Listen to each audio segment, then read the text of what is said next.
చేసిన వాళ్ళు ఎవరో మీ దగ్గర డేటా ఉందా? మీరు ప్రైవేట్ కాలేజీలలో అటెండర్ల నుంచి చిన్న చిన్న వాళ్ళని ఎవరినో ఊరు పేరు లేని వాళ్ళతో మీరు చేయించారు. 12 గంటలలో చేయాలని గొప్పల కోసం గప్పాల కోసం చేసిరు. మీరు లిమ్కా బుక్ రికార్డుల కోసం చేసిరు. లిమ్కా బుక్ రికార్డుకు పంపించి వీళ్ళు గొప్పలు పొడిచిండ్రని లిమ్కా రికార్డుకు వీళ్ళు డేటా ఇస్తారు కానీ క్యాబినెట్కి ఇవ్వరు, తెలంగాణ అసెంబ్లీకి ఇవ్వరు అధ్యక్ష. వీళ్ళు ఇచ్చిన డేటా అధ్యక్ష. ఇది లిమ్కా బుక్ రికార్డుల కోసం లిమ్కాకు పంపించుకున్నారు వీళ్ళు పొడిచిండ్రని. 10 సంవత్సరాలు ఎందుకు దాచిపెట్టిండ్రు అధ్యక్ష? ఎందుకు ఈ సభలో పెట్టలేదు? ఎందుకు క్యాబినెట్లో పెట్టలేదు? అంటే మంత్రుల మీద నమ్మకం లేదు, ప్రజాప్రతినిధుల మీద నమ్మకం లేదు, ప్రజల మీద నమ్మకం లేదు.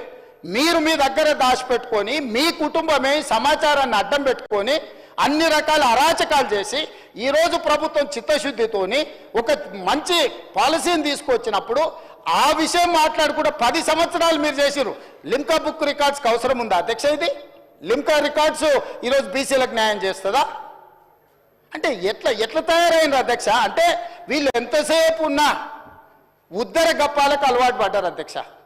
ఎక్కడికక్కడ పొగడ్తల కోసం పేపర్లలో టీవీలలో నేను సెల్ఫీ దిగుతా, సెల్ఫ్ డబ్బాలు కొట్టుకుంటా, ఇవన్నీ నన్ను నువ్వు పోగుడు, నిన్ను నేను పోగుతా, నా ఇప్పు నువ్వు గోకు, నీ ఇప్పు నేను గోకుతా.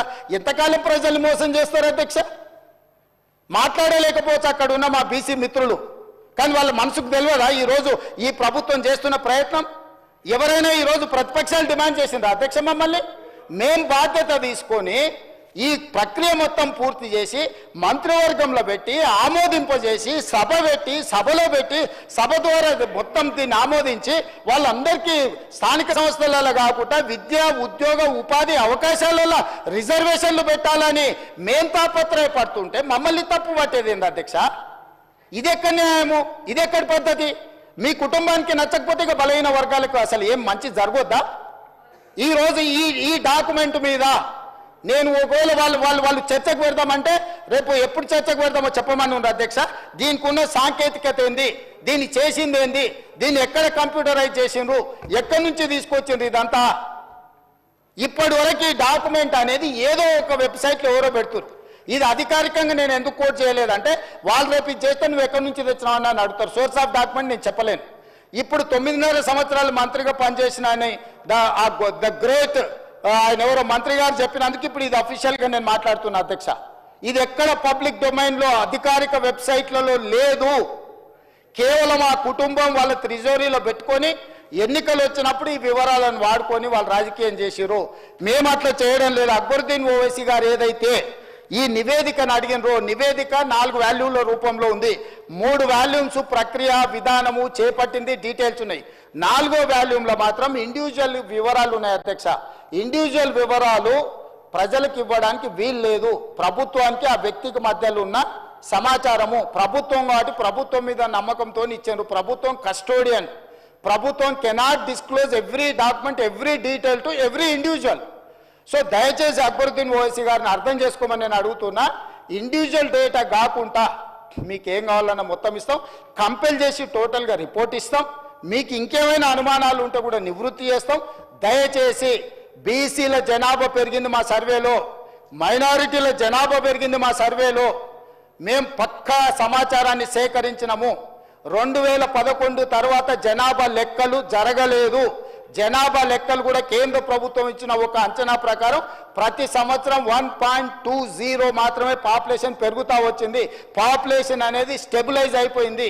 చచ్చిపోయేటోళ్లకు పుట్టేటోళ్లకు ఉన్న గ్యాప్ లిమిటెడ్ ఉంది. Only 1.2% only the population is increasing year by year. That is why 2011 the population is 3,50 lakhs plus. Today the population is 3,70 lakhs plus. That's all. This is what actual report. Why should I reduce the population? What is the point? నాకు పోయేదేముంది? ఈరోజు 56% బీసీలు అని చెప్పిన 3 లక్షల కుటుంబాలు రాలేదని చెప్పిన 3 లక్షల కుటుంబాలు ఈజ్ ఈక్వల్ టు 16 లక్షల జనాలు. సో ఈ ప్రభుత్వానికి దాపరికం లేదు. ఒకవేళ నిజంగానే అబద్ధాలు చెప్పాలనుకుంటే వాళ్ళ సమాచారం ఈయనల గురించి నేను ఎందుకు చెప్తుంటే అధ్యక్ష? మీరు ఈరోజు మాట్లాడుతున్నది మొత్తం నేను ప్లే చేసిన డాక్యుమెంట్తోనే మాట్లాడుతున్నారు. దయచేసి ప్రాసెస్ను మీరు తప్పు పట్టకండి, ప్రభుత్వ చిత్తశుద్ధిని తప్పు పట్టకండి. ప్రభుత్వం ప్రాసెస్ని పర్ఫెక్ట్గా చేసింది, ప్రభుత్వానికి చిత్తశుద్ధి ఉంది. దీన్ని ముందుకు వెళ్ళేటప్పుడు ఆ బలహీన వర్గాలకు ఎట్లా ఉపయోగిద్దాము, ఇంకా పకడ్బందీగా ఎట్లా అమలు చేద్దాము, రేపు జరగబోయే జనాభా లెక్కలలో దేశం మొత్తము బలహీన వర్గాల లెక్కలు ఎట్లా తీద్దాము, దానికి మీరు సూచన చేయండి, సలహాలు ఇవ్వండి, సహాయం చేయండి. మీరు అందరూ అండగా నిలబడితే తెలంగాణ ముఖ్యమంత్రిగా కేంద్ర ప్రభుత్వంతో నేను కొట్లాడతా. వెళ్ళి రాహుల్ గాంధీ గారికి చెప్తా, పార్లమెంట్లో నిలదీయండి, తెలంగాణ చేసింది దేశమంతా ఇట్లా చేయమని చెప్పుండ్రని. అంతే తప్ప మిత్రుడు పాల శంకర్ గారికి నేను సూచన చేస్తున్నా, అబద్ధాల సంఘం చెప్పే అపోహల బాటలు పడకు మిత్రమా. ఇక్కడ ముఖ్యమంత్రి ఉన్నాడు, ఎప్పుడు కావాలన్నా అప్పుడు కలుస్తా నేను. మీకు ఏం కావాలన్నా మీకు అనుమానాలు ఉంటే నివృత్తి చేస్తా. నేను ఎప్పుడో ఒకసారి అమావాస్య పుణ్యానికి బయటకు కనిపిస్తాను కాదు, 24 గంటలు అందుబాటులో ఉంటాను. నీకు తెలుసు, నీ మిత్రులకు తెలుసు. నేను నచ్చినా నచ్చకపోయినా, ఒకవేళ నేను వ్యక్తిగా నచ్చవచ్చు నచ్చకపోవచ్చు, కానీ నేను మీ అందరికి అందుబాటులో ఉన్న ప్రజాప్రతినిధులకు 14 నెలలలో ఏ ఒక్కరోజైనా నేను సెలవు తీసుకున్నానా, ఏ ఒక్కరోజైనా ఎవరైనా వస్తే కలవలేదా? కాబట్టి ఈరోజు ఈ సమాచారానికి సంబంధించి కూడా మా మంత్రివర్గం, కమిటీ చైర్మన్, లేకపోతే మా డిప్యూటీ సీఎం గారు, మా లెజిస్లేటివ్ ఆఫీస్ మినిస్టర్ గారు, అదర్వైజ్ ఆఫీసర్స్, మీరు ఏం కావాలన్నా సభలోనే కాదు సభ తర్వాత కూడా మీరు రాండి. ఫైనల్గా నా సూచన ఏంటంటే, ఎవరైతే ఇందులోకి రాలేదో, ఈ సర్వేలో భాగస్వాములు కాలేదో, ఇప్పటికైనా జనజీవన స్రవంతిలోకి రాండి. చంద్రశేఖరరావు గారికి, తారక రామారావు గారికి, హరీష్ రావు గారికి నేను విజ్ఞప్తి చేస్తున్నా, దయచేసి మా శ్రీనివాస్ యాదవ్ గారి మనసును అర్థం చేసుకోండి. ఆయన మనసు, ఆ పక్కలున్న మా మిత్రుడు గంగుల కమలాకర్ కూడా బాధపడుతున్నాడు. అరే మా బీసీల కోసం ఒకసారి లెక్కలేసినప్పుడు మా సార్ లెక్కలకి వస్తలేడు, ఎల్లుండి పొద్దుగాల మేము ఏం మాట్లాడతామని. దయచేసి నేను మిమ్మల్ని కోరుకుంటున్నా మిత్రులారా, దీంట్లో వ్యక్తిగా లేకపోతే పార్టీగా లిమిటెడ్ మేమేదో లాభం ఆపేక్షించి చేస్తలేం. ఒక మంచి పనికి ముహూర్తం పెట్టినాము. ఈ మంచి పనికి అందరు సహకరించండి. మీ నాయకులకు కూడా చెప్పండి, డిఫర్ అయితే డిఫర్ కానివ్వండి, నేను డిఫర్ అయ్యేదాన్ని నేనేం ప్రశ్నిస్తలేను. కానీ ప్రభుత్వం చేపడుతున్న ప్రక్రియను వాళ్ళు పాల్గొనకపోతే మొత్తం ప్రక్రియ మీదనే అనుమానం వస్తుంది. దాంతో ప్రక్రియ మొత్తం నిష్ప్రయోజనమైంది. ఏ ఆలోచన, ఏ ఉద్దేశం బలహీన వర్గాలకు ఉందో, మా మిత్రుడు గంగుల కమలాకర్ గారికి, మా శ్రీనివాస్ యాదవ్ గారికి ఏదైతే ఉందో ఆ పర్పసే డిఫీట్ అవుతున్నది. పర్పస్ను డిఫీట్ చేయకండి. పొలిటికల్గా నాతో డిఫర్ అయితే డిఫర్ కాండి. I do agree, I have my own platform, you have your own platform. You can argue on your platform, I can argue on my platform. But the purpose is something different from politics. ఇది రాజకీయాల కంటే అతీతమైన ఒక మంచి ఉద్దేశంతో ప్రభుత్వం చేపట్టింది. దయచేసి నేను నచ్చలేదనో, లేకపోతే అడిగిన వివరాలు ఇస్తే మీకేమన్నా వ్యక్తిగతంగా ఇబ్బంది వస్తుంది అనుకుంటే రేపు ప్రజలకు జవాబు చెప్పాల్సి వస్తుంది, నాకు కాదు. ఈరోజు తెలంగాణ సమాజంలో ఉన్న 56% బలహీన వర్గాలకు ఈ సమాచారాన్ని ఇవ్వని ప్రజాప్రతినిధులు సమాధానం చెప్పాలి. వాళ్ళ నియోజకవర్గంలో ఉన్న ఓటర్లకు ఆ బలహీన వర్గాలు ఓట్లు లేకుండా మేము ఎమ్మెల్యేలు అయినామని చెప్పగలరా అధ్యక్ష? ఆ ధైర్యం ఉందా?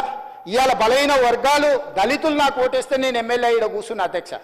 ఇవాళ ఈ ముఖ్యమంత్రి అయినా అంటే ఆ బలహీన వర్గాల, ఆ దళిత గిరిజన వర్గాలు మనల్ని గెలిపిస్తూ వచ్చినాం. మీరు ఎమ్మెల్యేలు అయింది ఆ బీసీల ఓట్లు లేకుంటే ఎమ్మెల్యేలు అయిందా? ఇవాళ బీసీల లెక్కలు వేసినప్పుడు మేము సర్వేలో పాల్గొనము, మాకు రేవంత్ రెడ్డి జుట్టు నచ్చలేదు, లేకపోతే రేవంత్ రెడ్డి ముక్కు నచ్చలేదు. రేవంత్ రెడ్డి కోసమా ఇది? రేవంత్ రెడ్డి నచ్చవచ్చు నచ్చకపోవచ్చు, ఇది బలహీన వర్గాల కోసము పనిచేస్తున్న విధానము, ఇది ప్రభుత్వము. ఈ ప్రభుత్వ విధానంలో బలహీన వర్గాలకు మేలు చేయాలనే ప్రయత్నం చేస్తున్నాం. దయచేసి చిన్న చిన్న కారణాల చేత ఇంత పెద్ద లక్ష్యాన్ని బలహీనపరచకండి అని చెప్పి నేను ప్రధాన ప్రతిపక్ష నాయకుడికి, వాళ్ళ ఎమ్మెల్యేలకు నేను కోరుకుంటున్నా అధ్యక్ష. అక్బర్ సార్.